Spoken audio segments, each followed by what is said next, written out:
출애굽기 강의 네 번째 시간입니다. 모세를 불러내신 하나님은 어떤 하나님인가? 라는 제목으로 함께 말씀의 은혜를 나누기로 합니다. 출애굽기 우리가 공부를 하고 있습니다.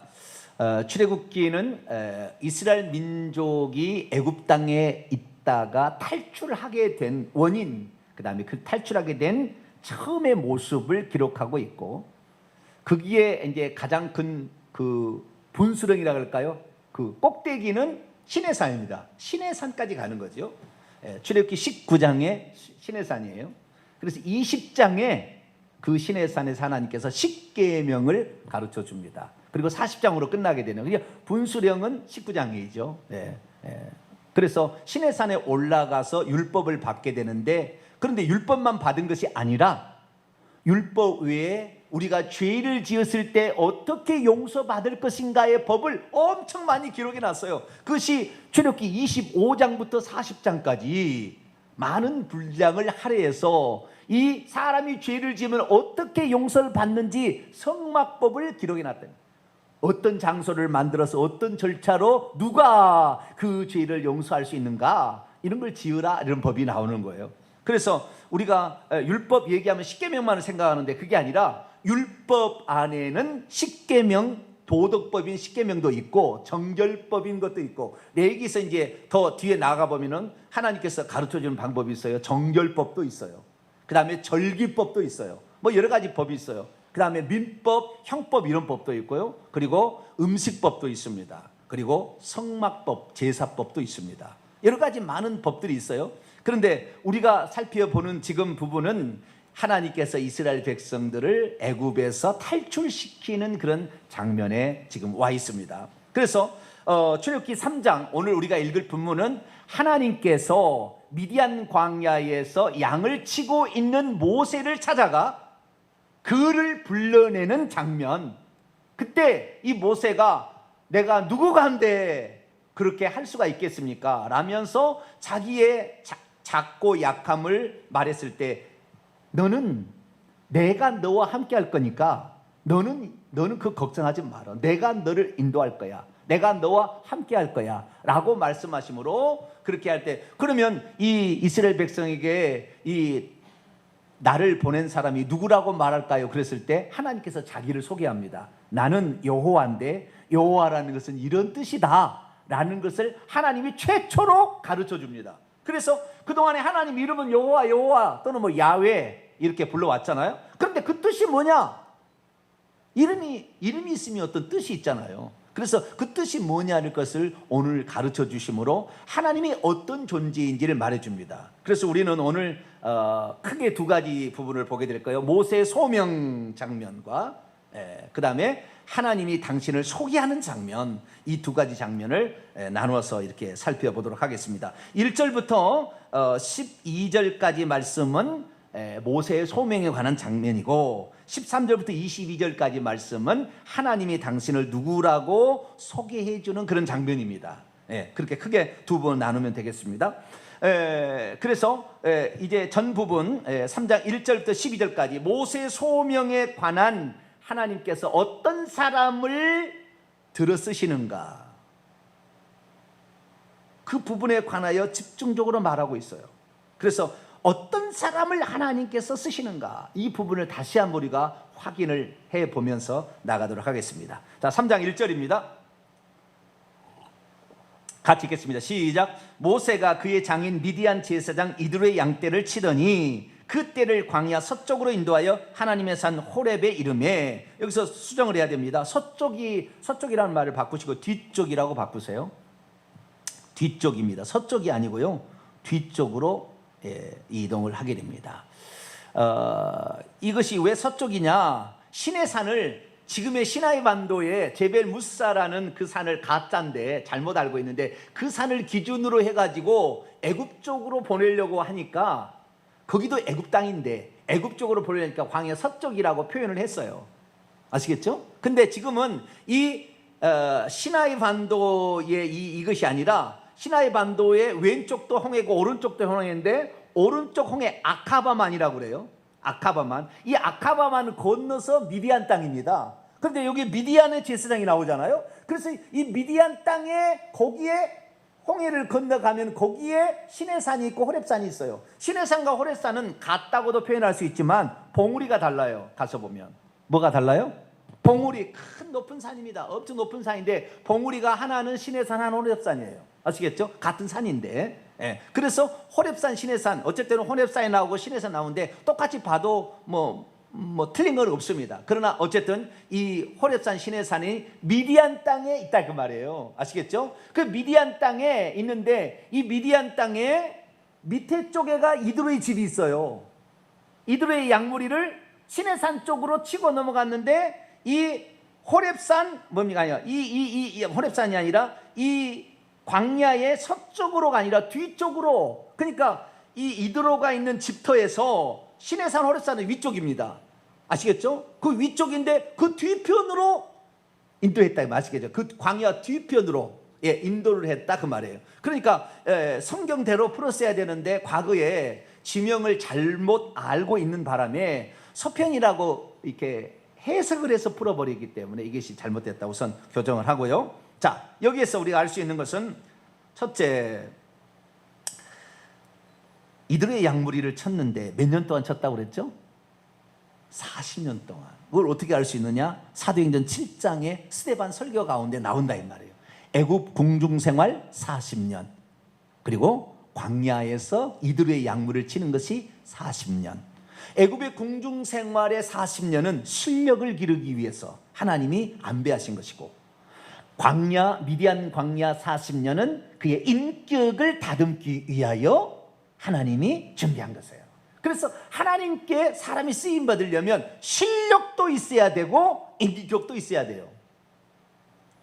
둘 중에 하나를 고르라면 뭘 고르겠어요? 능력 있는 남편을 고르겠어요? 성품이 좋은 남편을 고르겠어요? 대답이 없으시네. 에? 능력 있는 남편을 고르실래요? 성품이 좋은 남편을 고르실래요? 이거 욕심이 이제 할렐루야. 네, 그렇게 되도록 기도하면 됩니다. 할렐루야. 네. 요즘에는 능력 있는 남편이 더 좋대요.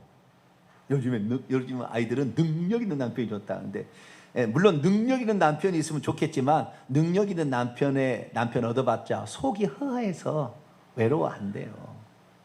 그러면은 성품이 좋은 남편, 능력도 없는데 성품만 좋은 남편 얻어봤자 내가 매개 살려야 되는데 이거 환장할 노릇이지. 내가 매개 살려도 좋죠? 남편이 좋으면. 여러분 못 매개 살려요? 나 열심히 벌면은 요즘에는 160에서 200만 원까지 벌 수 있어요. 열심히 벌어도, 아르바이트를 해도. 요즘은 그렇게 돼 있다고요, 체계가. 그러니까 내가 먹여 살릴 수 있어요. 뭐 안 쓰고 그냥 밥 세 끼 먹고 살면 별 지장 없어요. 200만 원 갖고. 아시겠죠? 네, 그러니까 요즘에는 내가 먹여 살리려고 생각하면 성품 좋은 남편을 고르라고 하고 우리 자녀들한테. 그리고 그렇지 않으려면 실력 있는 남편을 고르라 이렇게 얘기를 해야 되겠죠? 근데 하나님은 뭐냐?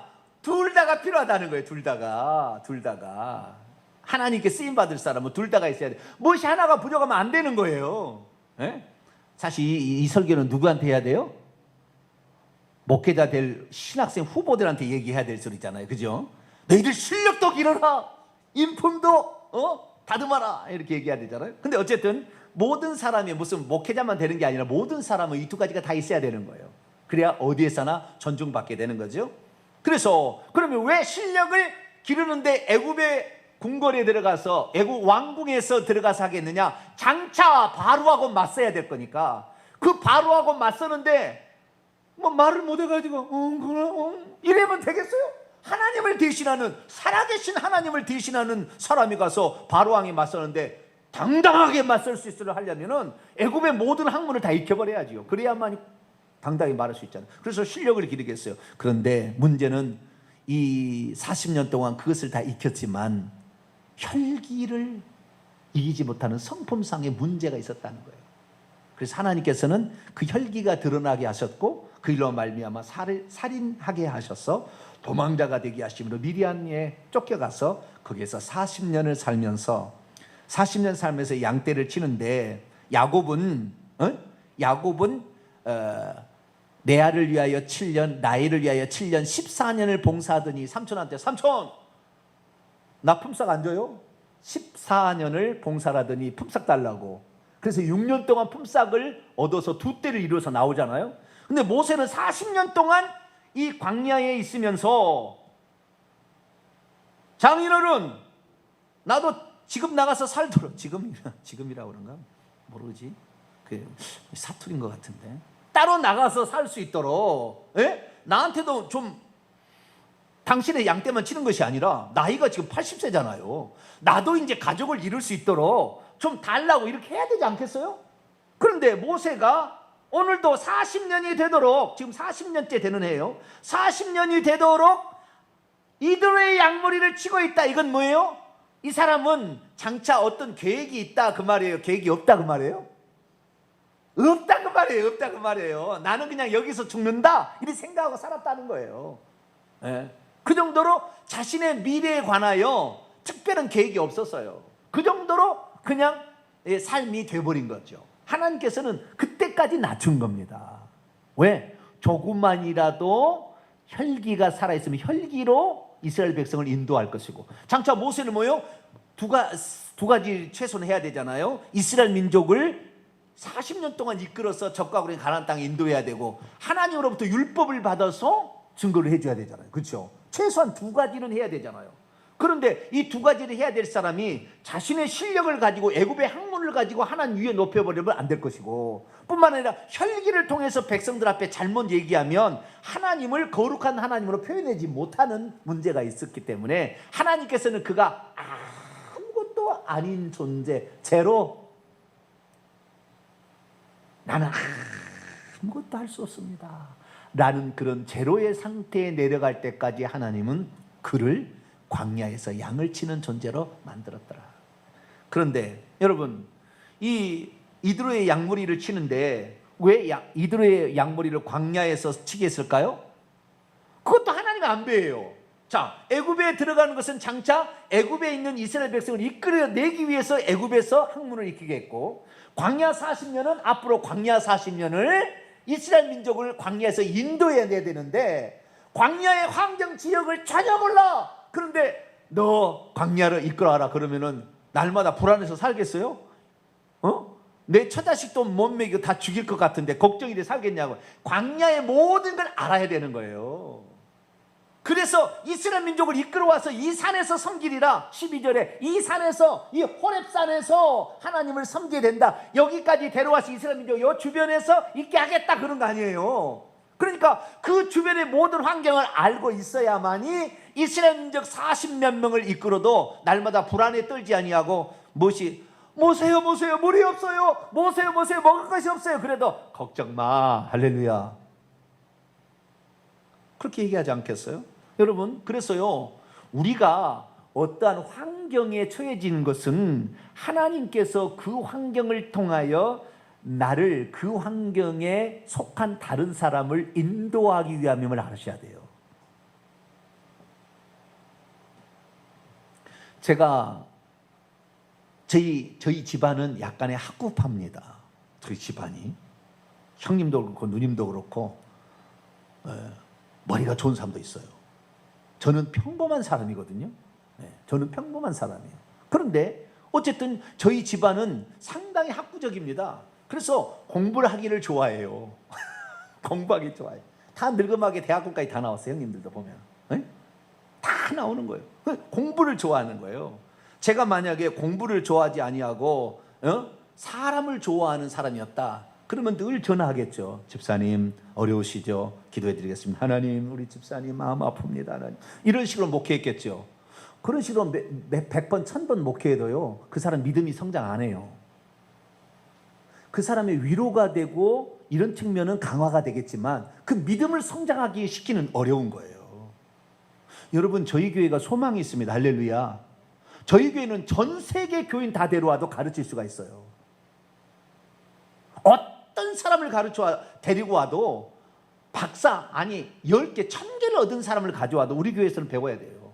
그 정도로 하나님 말씀에 하나님께서 그것으로 인도하신 것은 뭐예요? 제가 그러한 학구적인 삶으로 살아왔기 때문에 하나님께서 이러한 과정을 통하여 오늘 말씀을 제대로 풀어서 설명할 수 있는 사람으로 만들어간다 그 말이에요. 할렐루야. 그러니까 우리의 삶의 모든 문제가 단순한 문제가 아니에요. 내가 나와 같은 어려운 환경, 나와 같은 척박한 환경에 있는 사람을 살리고 이끌기 위해서 나를 이끌어 갔다라고 보시면 돼요. 그러니까 내가 살아온 환경을 불우하다고 생각하지 말아야 돼요. 내가 농촌에서 태어나고 내가 시골에서 태어났다, 내가 못 배웠다, 또는 내가 많이 배웠다, 그런 것들을 나쁘게 생각하지 말고 그 모든 것은 하나님께서 나를 쓰시려고 하는 배려에 할렐루야. 그 방면을 통하여 하나님이 일하시려고 했다, 그렇게 생각하시면 돼요.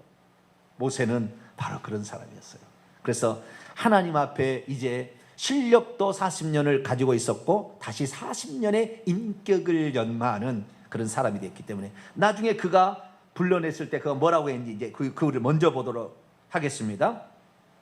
자, 9절 10절을 읽어볼까요? 시작. 이제 가라. 이스라엘 자손의 부르짖음이 내게 달하고 애굽 사람이 그들의 괴롭히는 학대도 내가 보았으니 이제 내가 너를 바로에게 보내어 너에게 내 백성 이스라엘 자손을 애굽에서 인도하여 내게 하리라. 간단하다는 거예요. 내가 너를 불러낸 목적이 이제 먼저 말한 앞에 좀 생략하고 이거 먼저 합시다. 목적이 있는데 그건 뭐냐면 너가 애굽에 가서 이 백성을 이끌어서 이 광야에서 나를 섬기게 한다. 애굽과 광야 40년 40년이잖아요. 애굽에 가서 내 백성을 이끌어서 이 광야에서 나를 섬기도록 하기 위해서 너를 보내마 그랬어요. 그랬더니 모세가 한 얘기가 있어요. 지금 80세에 대해 뭐라고 얘기했느냐? 11절 읽습니다. 시작. 모세가 하나님께 아뢰되 내가 누구이기에 바로에게 가며 이스라엘 자손을 애굽에서 인도하여 내리까? 나는 이제 아무것도 할 수 없는 이제 늙어가는 양이나 치는 사람인데 내가 무엇을 할 수 있다고? 과거에 40년 전에 어땠어요? 내가 애굽에서 이스라엘 백성을 구출하지. 애굽 너희놈들 말이야, 이 히브리 백성들 한 불에 가만 안 둬 한 방 쳤더니 그냥 애굽 사람 죽어버렸잖아요. 예? 그때는 아주 자기가 이스라엘 민족을 위해서 뭔가 할 수 있는 모든 그냥 의기양양이 가득 차 있는데 하나님의 방법이 아니었다 그 말이에요. 하나님의 방법이 아니었어요. 그러면 나중에 어떻게 되냐? 자기가 그렇게 해서 인도하게 되면 나중에는 자기가 했다고 해버립니다. 그러면 나중에 자기를 높이게 돼요. 그래서 늙음하게 가서 그걸 안 나누는 거예요. 안 내려놓는 거예요. 왜? 자기가 했다고 생각하니까. 이게 결정타예요. 대한민국의 지금 목회자들이 실수하는 게 뭐냐? 자기가 일구었으니까 내 것이다 생각하니까 못 내려고 세습을 해야 되겠다는 거잖아요. 이 무서운 거예요. 내가 했다는 거잖아요. 지금 내 것이 어디가 있어요? 내 것이 하나님이 나를 불쌍히 여기서 해준 거, 내가 쓰임받은 것 자체만으로도 감사해야지. 여러분 저를 위해서 그렇게 기도해 주기 바랍니다. 우리 목사님은 내려놓을 때 내려놓을 수 있도록, 우리 목사님은 자기 거라고 얘기하지 않도록 하나님 우리 목사님 겸손한 목사님 되게 해주십시오. 이렇게 기도할 수 있기를 바랍니다. 앞으로 10년 뒤에 어마어마한 일을 할 거예요. 보세요. 그런데 그때도 변치 않도록 하나님께서 붙들어 달라고, 여러분이 그래서 여러분을 붙여놓은 거라고요. 그 기도를 하라고. 여러분 기도하면 여러분 가족 기도하면 15분 기도하면 더 이상 기도할 거 없잖아요. 주의 종을 위해서, 앞으로 사역을 위해서 기도해야지요. 우리가 그 하나님 뜻을 이루어야 되잖아요. 이 땅에 살 때 하나님이 기억하신 바 된 사람이 되어야 되잖아요. 아시겠죠? 그래서 모세는 나는 작고 보잘것없는 존재인데 내가 어떻게 이 일을 하오리까 할 정도로 땅 밑에까지 다 낮아졌어요. 그때 하나님 하시는 얘기 12절 시작. 하나님 이르시되 내가 반드시 너와 함께 있으리라. 네가 그 백성을 애굽에서 인도하여 낸 후에 너희가 이 산에서 하나님을 섬기리니 이것이 내가 너희를 보낸 증거라. 내가 너와 함께 하면 된다. 그래서 너와 함께 하는 하나님, 내가 누구냐고 13절 소개를 해줘요. 이 바로 창조주 전능자, 유일한 주권자, 못할 것이 없는 전능자를 소개해 준 거 아시겠죠? 그래서 너의 힘가로 하지 말고, 너의 생각하지 말고 나를 힘입어서 나에게 기도하고 나에게 묻고 행하라 라고 말하는 거죠. 그래서 이 40년의 이 광야에, 어쩌면 40년 광야에 얼마나 무료했겠어요. 그죠? 양쳐보셨어요?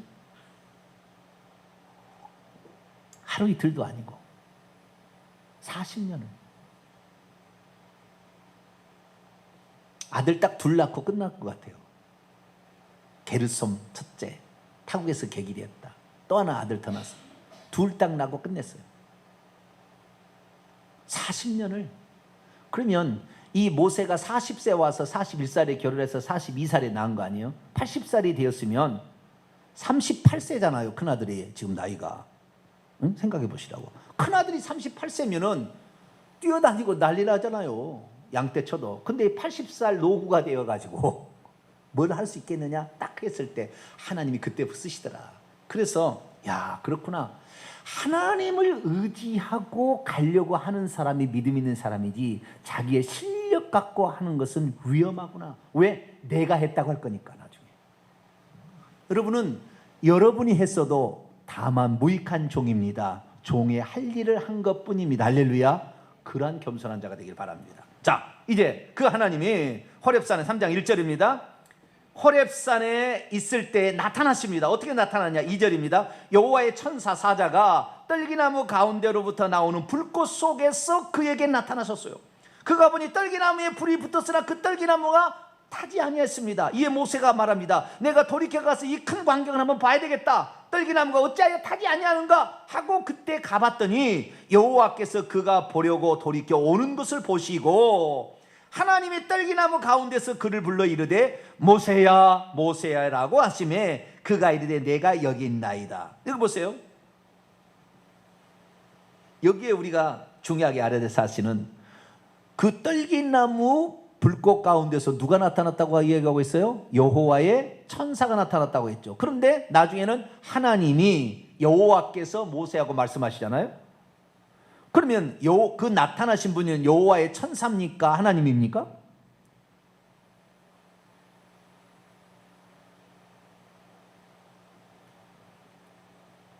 지금 하나님을 세 분으로 이렇게 착각해서 제대로 믿지 못하는 자들은 여호와의 사자를 성육신하기 전에 그리스도라 이렇게 표현합니다. 그러니까 여호와도 있고 그리스도 따로 있는데 그리스도가 여호와의 사자로 나타났다 그렇게 얘기를 한다 말이에요.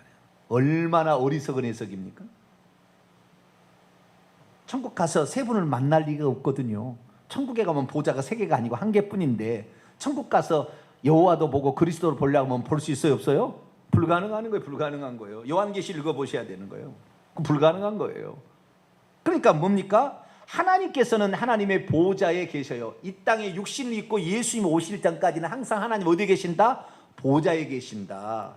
그리고 말씀을 해야 되는데 직접 음성으로도 들려줄 수 있잖아요. 그렇죠?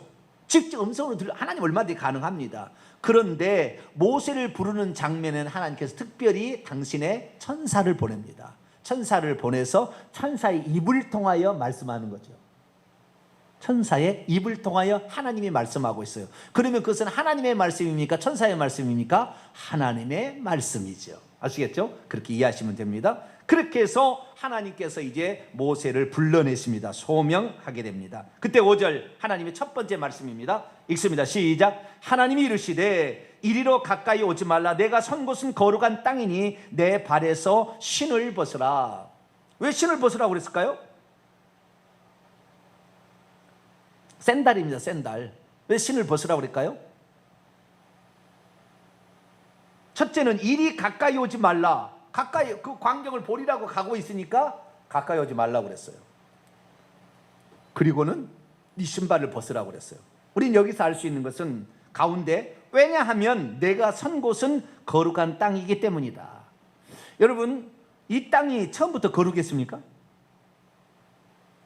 처음부터 호렙산이 거룩한 산이었어요? 아니었죠.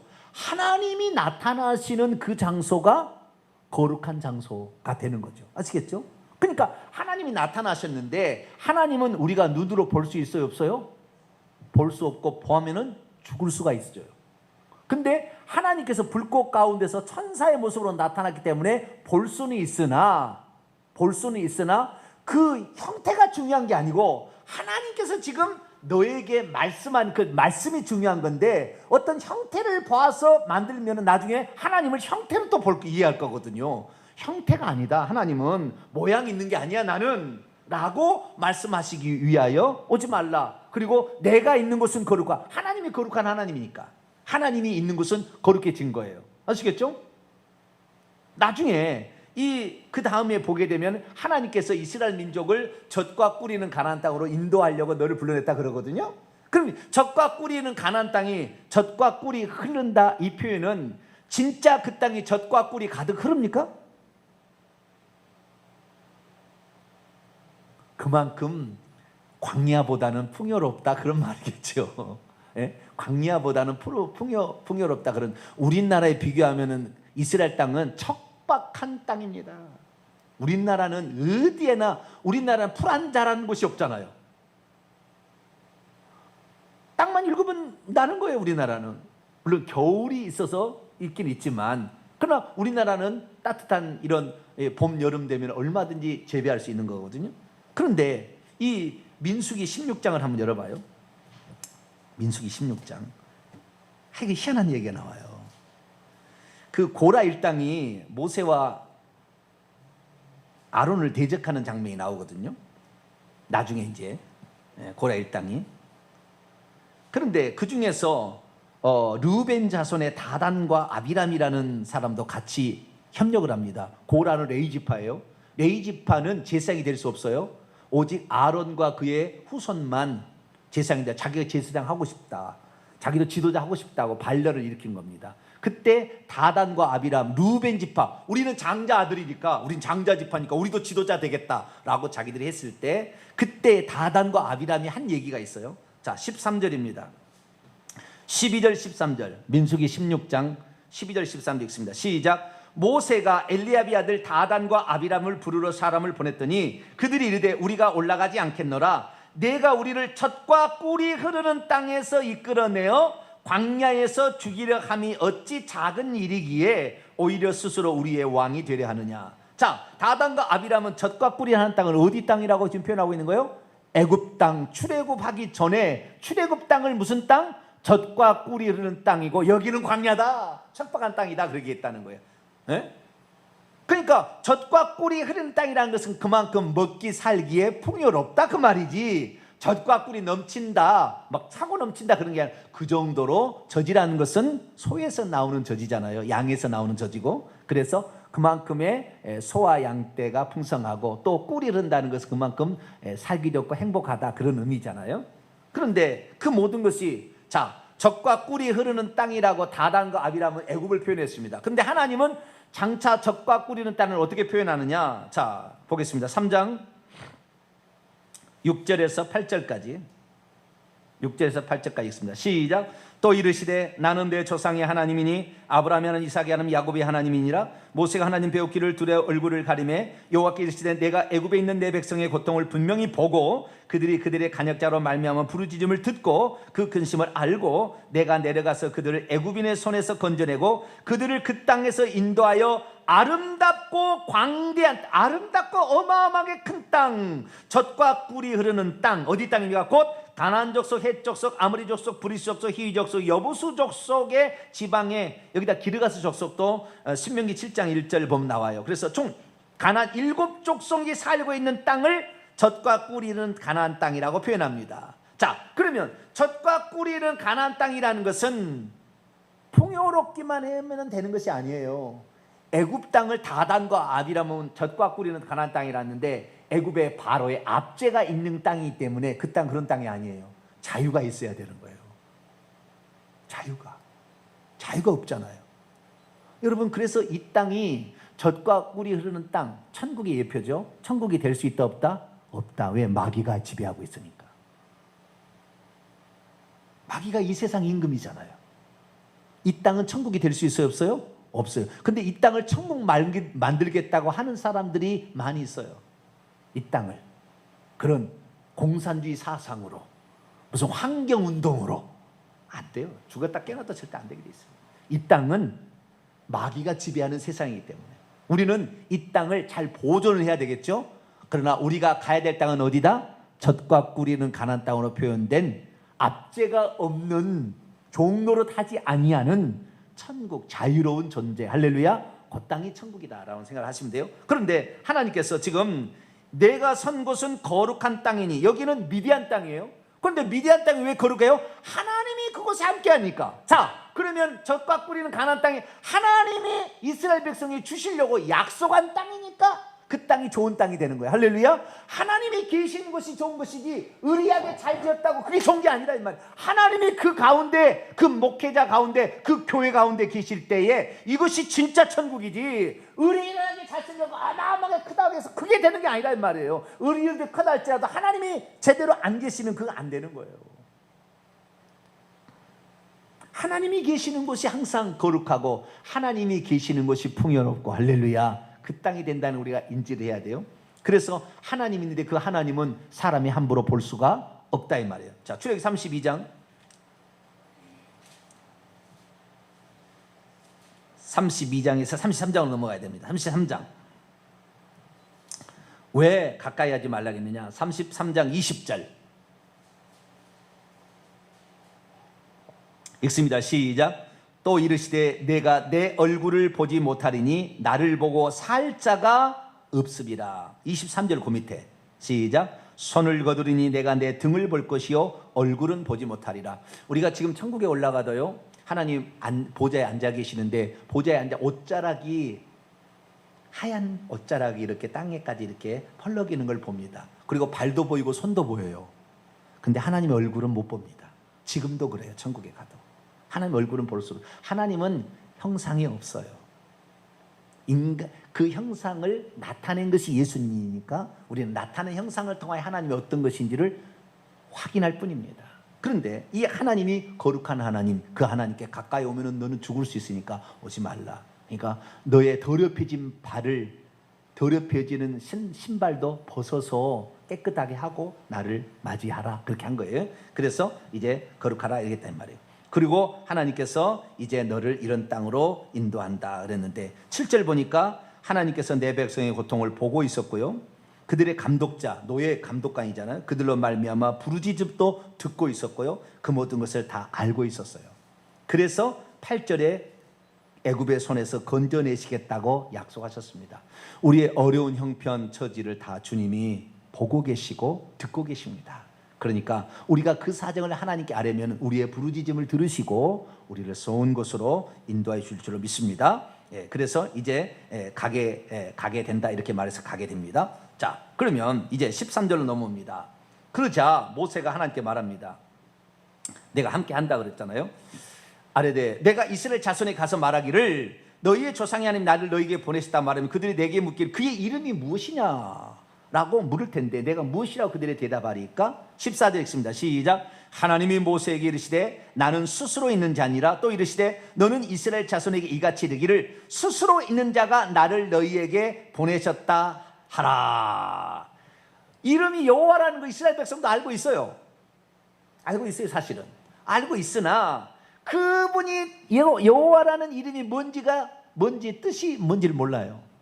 왜냐하면 15절 또 읽어볼까요? 15절 시작. 하나님이 또 모세에 이르시되 너는 이스라엘 자손에게 이같이 이르기를 너희 조상이 하는 여호와 곧 아브라함이 하는 이삭이 하는 야곱이 하나님께서 나를 너희에게 보내셨다 하라. 이는 나의 영원한 이름이요 대대로 기억할 나의 치원이라. 여호와, 그러니까 너희 조상들이 믿었던 아브라함과 이삭과 야곱에게 나타나셔서 약속했어요. 뭐요? 젖과 꿀이는 가나안 땅을 기업으로 주겠다. 그 하늘의 별처럼 땅에 모래처럼 많게 자손을 한 다음에 젖과 꿀이는 가나안 땅을 주겠다고 약속하신 그분이 이름이 여호와인데 그 여호와의 뜻이 14절에 나와 있다 이 말이에요. 그러면 개역성경은 나는 스스로 있는 자라고 번역을 해놨지만 히브리어 원문을 보게 되면 에흐에 아쉐르 에흐에예요. 아쉐르란 말은 관계대명사입니다. 관계대명사. 그러면 에흐에는 뭐냐? 나는 뭐뭐이다 라는 뜻이에요. 뭐라고요? 나는 뭐뭐이다. that이다 그 말이에요. I am that 이란 말이에요. 아쉐르는 that이란 말이에요. I am, 나는 뭐뭐다. that이다. 근데 that에도 다시 또 I am이요. 에흐에 나는 뭐뭐다 이렇게 돼 있어요. 그러니까 I am that I am. 나는 that이한데 that은 뭐냐? 나는 뭐뭐이다예요. 그러니까 이 어떤 성경에는 나는 나라고 하는 존재다 이렇게 또 번역을 해놨더라고요. 그런데 이 존재, 이 에흐에라는 이 단어의 동사를 보게 되면 비동사가 어근입니다. 히브리어는 하야예요. 하야. 있다라는 거예요. 있다. 비동사는 두 가지 뜻이 있죠. 뭐뭐이다라는 것도 있고 그 다음에 있다라는 뜻도 있죠. 그렇죠? 네? 비동사 다음에 보호가 형용사나 명사가 안 나오면은 있다예요. 그러나 보호나 형용사가 나오게 되면 이다입니다. 뭐뭐이다. 나는 뭐뭐이다. 이렇게 두 가지로 해석이 됩니다. 그러니까 I am that I am은 뭐요? 나는 뭐뭐이다인데 that이한데 나는 없어요. 뒤에는 다시 뭐 보호나 형용사 없어요. 그러니까 나는 스스로 존재하는 나다. 이렇게 표현하는 거야. 좀 해석하자면은 나는 스스로 존재하는 나다. 뭐 이렇게 표현할 수가 있겠죠. 그러면 이 영어를 해석하는 가장 좋은 방법은 두 가지입니다. 하나는 스스로 존재하는 나다라는 거예요. 첫 번째 해석은 스스로 존재하는 나다. 그러니까 하나님은 어떤 원인이 있어서 존재하는 것이 아니라 하나님만 스스로 계셔서 모든 우주 만물의 어떤 시작을 이루신 분이다. 그래서 그분만이 스스로 계신 자존자임을 표현하는 뜻입니다. 자존자다. 아시겠죠? 다른 모든 존재는 원인이 있어 존재하지만 하나님은 그렇지 않다라는 것이에요. 그래서 이분은 모든 것 위에 초월해 계신다. 그런 뜻이고 시간도 만들기 전에 나는 존재했으니까 시간도 초월하는 영원자다. 절대 초월자다. 뭐 그런 뜻이에요. 그리고 그분만이 홀로 계신다. 그런 뜻입니다. 이것이 자존자라는 뜻이고 두 번째는 나는 뭐뭐이다의 뒤에 보호를 넣어버리면 나는 뭐뭐이 있게 만드는 자다. 그런 뜻이에요. 나는 스스로 있는 자다라고 해석이 되지만 나는 이것이 있게 만드는 자다라고 말하므로 이것은 전능자의 창조주를 얘기하고 있습니다. 전능자고 창조주. 그래서 이스라엘 백성을 이끄는데 네가 능력이 필요하면 나는 너에게 능력자다. 지혜가 필요하면 지혜자다. 이렇게 말해주려고 당신을 소개한 거예요. 그래서 하나님은 어떤 분이냐? 하나님은 스스로 존재하는 절대 초월자임과 동시에 모든 것을 하실 수 있는 전능자요. 그분만이 창조할 수 없는 것을 있게 만드는 창조주다라는 말을 I am that I am. 에흐에 아쉐르 에흐에 라고 표현했습니다. 우리가 믿는 하나님은 어떤 하나님이라고요? 그분만이 스스로 존재하는 자존자일 뿐만 아니라 모든 것을 있게 만드는 존재케 만드는 전능자. 할렐루야. 그분이다. 그래서 이거하고 똑같은 표현을 우리는 요한계시록에 가서 만나보게 됩니다. 자, 요한계시 1장을 볼까요? 1장 8절.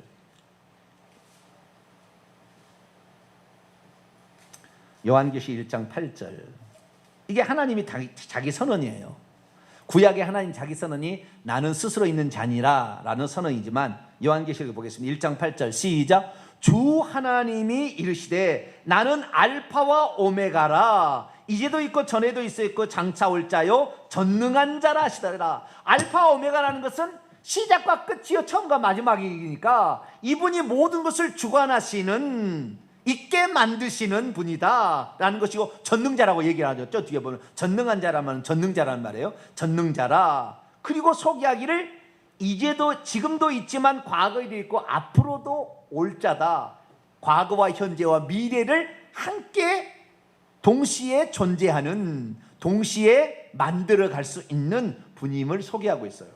그래서 하나님이 누구냐는 걸 소개했는데 우리는 신약 성경에 들어서 깜짝 놀라는 게 뭐냐면 I am that I am 이라는 표현을 예수님이 당신을 소개한 데 써버려요. 누가요? 예수님이. 자, 요한복음 8장. 왜 예수님을 하나님이라고 그러느냐? 왜 하나님을 한 분이라고 하느냐? 이 표현 때문에 그러는 거예요. 이 표현 때문에. 예수님이 살아계실 때 하신 얘기예요. 죽어서 천국에 올라가신, 죽은 다음에 살아서 천국에 올라가신 다음에 하는 게 아니라 살아있을 때 하신 표현이에요. 육체를 입고 있을 때. 요한복음 8장 24절 읽습니다. 시작. 그러므로 내가 너희에게 말하기를 너희가 너희 죄 가운데 죽으리라 하였노라. 너희가 만일 내가 그인 줄 믿지 아니하면 너희가 죄 가운데 죽으리라. 내가 그다라는 말은 영어로 보면 I am that I am이에요. 에고 에이미 라고 표현하고 있어요. 그러니까 내가 그라는 말은 옛날 성경을 보면 그자를 조그맣게 써놨어요. 조그맣게. 그렇게 의역이다 그 말이에요. 의역이다. 내가 그가 아니에요. I am he 그게 아니란 말이에요. 내가 그다 그 말이 아니고요. 내가 그라는 말은 의역이에요. I am 나는 스스로 있는 자니라. 나는 모든 것을 있게 만드는 자니라 라는 사실을 너희가 믿지 아니한다면 여전히 죄 가운데 있으리라. 내가 구약의 이스라엘 백성에 나타난 여호와라는 것을 믿지 아니한다면 너희는 여전히 죄 가운데 있어서 지옥 간다 그 말이에요. 그래서 우리는 이것은 뭐 제가 많이 설교를 했으니까 설교를 보시면 되겠고요. 여호와 하나님께서 당신을 소개하는 것이 보세요. 걱정 마. 네가 필요한 거 내가 다 채워줄 수 있어. 내가 전능자야. 내가 창조주야. 그리고 나만 스스로 있는 존재야. 다른 모든 것들은 다 내가 만들었어. 너희들이 장차 우상을 숭배해서 뭔가는 금은 동 나무이거나 아니면 천사들이 타락한 천사들이 귀신이 하나님 흉내낸 것 뿐이지 나만 하나님이야 라는 사실을 가르쳐 준 거죠. 그래서 우리는 이 하나님만 의지하면 되겠습니다. 할렐루야. 네. 그래서 15절입니다.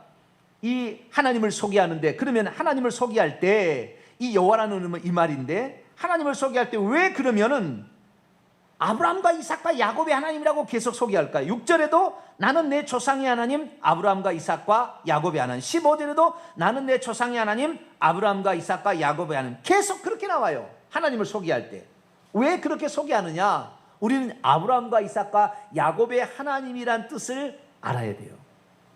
아브라함과 이삭과 야곱의 하나님이라고 자기가 소개한 것은, 첫째, 하나님이 아브라함을 불러댈 때 네 자손을 하늘의 별처럼 많고 바닷가의 모래처럼 많게 할 뿐만 아니라 가나안 땅을 기업으로 주마라고 약속하셨어요. 그 약속을 아브라함 때 이루려고 했더니 가나안에 아직 죄악이 관영하지 않아서 줄 때가 안 됐어요. 그래서 이삭에게 물려줬어요. 그래서 이삭도 그 약속을 받았고 이삭은 다시 야곱에게 또 물려줍니다. 그래서 야곱이 그 약속을 가지고 애굽에 들어갔다가 있을 때 이제 그때가 이룰 때가 되었다라고 들어가는 거예요. 그러니까 이 아브라함과 이삭과 야곱의 하나님이라는 첫 번째 뜻은 나는 약속을 하고 약속을 반드시 이룬다, 그런 뜻이에요. 아시겠죠? 여호와 하나님이라는 그 뜻을 그래서 이렇게 해석하는 사람도 있어요. 여호와라는 것은 언약하시고 언약을 성취하는 분이다 라고 말하는 거예요.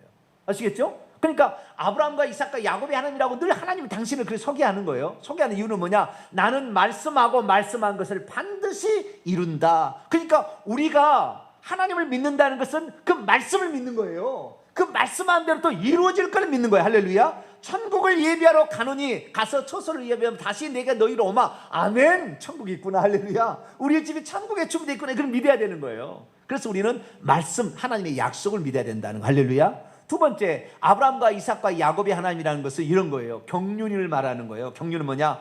아브라함 때는 약속하셨잖아요. 말씀하셨잖아요. 그 다음에 이삭 때는 뭐냐? 여러분 잘 보세요. 아브라함과 이삭과 야곱은 전에도 계시고 이제도 계시고 장차 오실 이처럼 하나님을 표현하는데, 하나님은 약속하시고 성취하시고 효력 있게 하신다. 성부, 성자, 성령으로 사역하실 것임을 그대로 표현하는 거예요. 아브라함은 자식을 잡잖아요. 이삭을 모리아산에서 성부께서 성자를 죽이는 장면하고 똑같은 거죠. 이삭은 성자가 되어서 직접 자기가 속죄 사역을 감당하듯이 그 죽임을 당하기 위해서 모리아산의 제단에 올려졌잖아요. 죽인 거나 마찬가지입니다. 그리고 그 다음에 이 사실을 믿던 야곱이 12아들로 말미암아 엄청난 만하게 그 혜택을 누리게 된다. 그래서 이 경륜적으로 아브라함과 이삭과 야곱의 하나님 뭐냐? 하나님은 약속한 것을 성취하시고 그 성취하는 것을 믿는 자들에게 혜택을 주신다, 그런 말이다 그 말이에요. 아시겠죠? 세 번째 뜻도 있어요. 이것은 예수님께서 가르쳐준 놀라운 뜻인데요. 마태복음 22장을 봅시다. 마태복음 22장.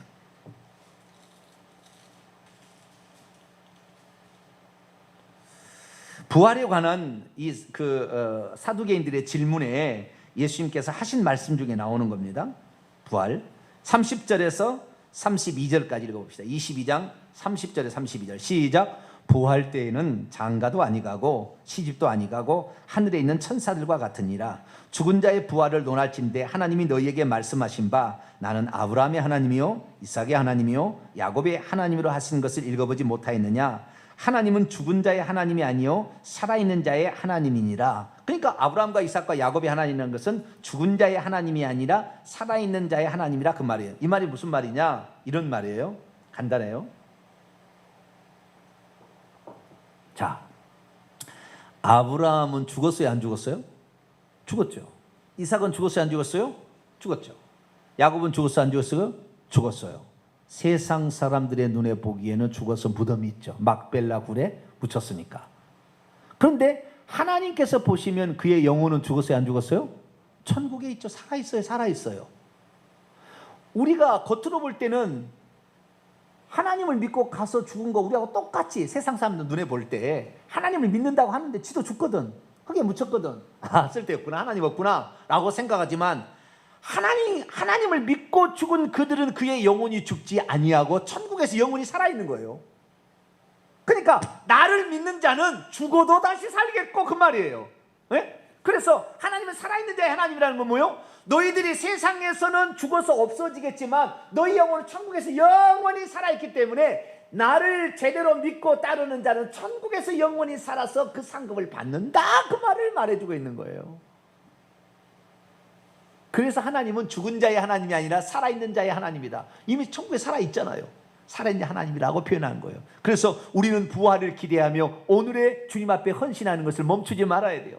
우리가 주님 앞에 기도하는 걸 멈추지 말아야 되고 섬기는 것을 멈추지 말아야 돼요. 왜? 천국에서 살아서 영원히 받을 거니까, 그 사실을. 그래서 하나님께서는 꼭 당신을 소개할 때 나는 아브라함의 하나님, 이삭의 하나님, 야곱의 하나님이라, 그 여호와다 라고 소개하고 있다는 것을 우리가 잊지 말아야겠습니다. 그래서 이제 하나님께서 말합니다. 16절입니다. 3장 16절. 너는 가서 이스라엘 장로들을 모으고 그들의 이르기를 여호와 너희 조상의 하나님 곧 아브라함과 이삭과 야곱의 하나님이 내게 나타나 이르시되 내가 너희를 돌보아 너희를 애굽에서 당한 일을 확실히 보았노라. 내가 말하였거냐 내가 너를 애굽의 고난 중에서 인도하여 내어 젖과 꿀이 흐르는 땅 가나안 족속, 헷 족속, 아모리 족속, 브리속, 히위 족속, 여부스 족속 땅으로 올라가게 하리라 하셨다면 그들이 내 말을 들으리니 너는 그들의 장로들과 애굽 왕에게 가서 말하기를 히브리 사람의 하나님 여호와께서 우리에게 임하셨은즉 우리가 우리 하나님께 우리 여호와께 제사를 드리려 하니 사흘길 좀 광야로 가도록 허락하소서 해라. 내가 하노니 강한 손으로 치기 전까지 애굽 왕은 너희가 가도록 허락하지 아니하다가 내가 내 손을 들어 애굽 중에 여러 가지 이적이 아니 원문에는 모든 이적으로 뭐라고요? 모든 이적으로 되어 있습니다. 모든 10가지 이적이죠. 모든 이적으로 그 나라를 친 후에야 그가 너희를 보내게 될 것이다. 그래서 장차 되어질 일을 다 미리 얘기해 줍니다. 하나님은 누구니까? 전지전능자니까. 하나님은 요한계시록을 써놔버렸다니까요. 이미 천국에 들어간 상태를 써놔버렸어요. 이 말이 돼요? 하나님은 알파와 오메가, 처음과 마지막, 시작과 나중이에요. 그래서 다 알아버려. 하나님이니까 그런 거예요. 시간 밖에 계시는 거예요. 네. 그분을 우리가 믿고 있습니다. 지금 할렐루야. 그분을 우리가 믿고 있다니까요. 그분을 의지하면, 그분이 나와 함께하면은 홍해도 갈라지는 거죠. 할렐루야. 홍해도 갈라지는 거예요. 그걸 믿어야 돼. 이것이 믿음인 거예요. 우리의 삶에 안 될 것 같다. 아니에요. 나는 부족하지만 하나님은 전능자니까 된다라고 믿어야 된다. 애굽 당시 그러네요. 세계 최대의 제국에 가서 그 종들을 끌어내 갖고 와요. 내주겠어요? 그러나 내가 너와 함께하리. 할렐루야. 여호와, 내가 있게 만드는 내가 함께할 것이다. 그래서 우리도 그 하나님을 믿어야 되는데, 나올 때 어떻게 나오느냐? 애굽의 10가지 재앙으로 쳐서 애굽을 전쟁으로 이겼기 때문에 전쟁 이긴 자는 탈출물이 있을 거 아닙니까? 탈출물이 전쟁에 나면은 노획물이 있을 거 아니에요. 노획물도 갖고 나올 거라고 그랬어요. 21절 22절 읽습니다. 시작. 내가 애굽 사람으로 이 백성에게 은혜를 입히게 할지라 너희가 나갈 때 빈손으로 가지 아니하리니 여인들은 모두 그 이웃 사람과 및 자기 집에 거래하는 여인에게 은폐물과 금폐물과 의복을 구하여 너희의 자녀를 꾸미라. 너희는 애굽 사람의 물품을 취하리라. 아멘. 애굽인과 이스라엘 민족이 같이 한 집에서는 안 살았지만 같이 살다가 히브리인들이 애굽 집에 가서 종노릇 하고 있었어요. 그런데 나올 때는 어떻게 해요? 주인이요, 금폐물 은폐물 주시오 하면 내줄 거라는 거예요. 그래서 그걸 가지고서 너희 자녀를 꾸미라 그래요. 왜 이것을 꾸미라고 그러냐면 나중에 이것 가지고 출애굽 25장 가면 성막을 지을 때 백성들에게 성막을 지을 금, 은, 보석을 가져오라고 그래요. 여러분 이거 아주 중요한 거예요. 하나님이 우리에게 금, 은, 보석은 선물로 준 거예요. 내 것이라고 생각하면 큰 오산이에요. 하나님이 쓰시겠다고 하실 때 드리는 것이 천국의 보화를 간직하는 거예요. 그러니까 지금 애굽에서 이 보화를 취하게 된 것이 장차 하나님의 집은 교회를 예표하는 성막을 지으라고 돈을 준 겁니다. 그래서 우리 조상들이요 복을 받은 것은 다른 게 아니에요. 우리나라의 믿음의 조상들은 우리는 돈을 벌면 성전을 짓겠다고 모든 것을 올인했습니다. 자기 집도 저당 잡혀서 성전을 짓는데 올인했어요. 그래서 하나님께서는 우리나라에 어마어마한 경제적 부를 준 거예요. 근데 지금 우리가 하나님 앞에 돈 1,000만 원 내라 해도 벌벌 떨어서 안 될 거예요. 우리는 우리 자신을 되돌아봐야 돼요. 내가 가지고 있는 물질 내 것이 아니에요. 사실은 하나님이 선물로 맡겨준 겁니다. 그것을 주님이 쓰시겠다 할 때, 주인이 쓰시겠다 할 때 아멘 하고 내드릴 수 있는 사람, 이 사람이 가장 복된 자다. 왜? 천국에서 그것은 그의 집으로 뒤어줄 거니까. 근데 뭐 이 땅에서 내가 필요하다고 안 드리면 어쩔 수 없죠. 그것가 하나님께서 뭐라고 하지는 않아요. 그것을 죄라고 하지는 않습니다. 그러나 차원하에서 나중에 배우게 될 거예요. 차원하에서 가져왔는데 차고 넘치도록 가져와서 그만 가져오라고 그랬어요. 모세가. 출애굽 25장 이하에 나와요. 그리고 보면 놀라운 그 장면이 나와요. 그렇구나. 나는 여기서 깨달았어요. 아, 하나님께서 내게 주신 지혜, 내게 주신 언변, 내게 주신 찬양 능력, 내게 주신 많은 달란트, 내게 주신 물질, 내게 주신 자녀까지 하나님께서 필요해서 주신 거구나. 그래서 하나님이 달라지면 언제라도 드릴 준비를 하고 있어 드리는 것이, 이것이 가장 우리가 해야 될 일이지, 내 것이라고 취해서 나중에 은퇴할 때 자식에게 물려주겠다, 이건 아닌 거예요. 이건 아닌 거예요. 우리가 어떤 것이냐, 정말 성경을 제대로 알아야 되는데, 우리는 우리에게 주어진 모든 것이 내 것이 아니라 주님의 것이니 주님의 것으로 돌려드립니다. 다윗이 그렇게 하거든요. 그렇게 할 수 있는 저와 여러분이 되시기를 간절히 바랍니다. 거룩하신 하나님 감사합니다. 오늘 출애굽기 3장을 통하여 모세의 소명과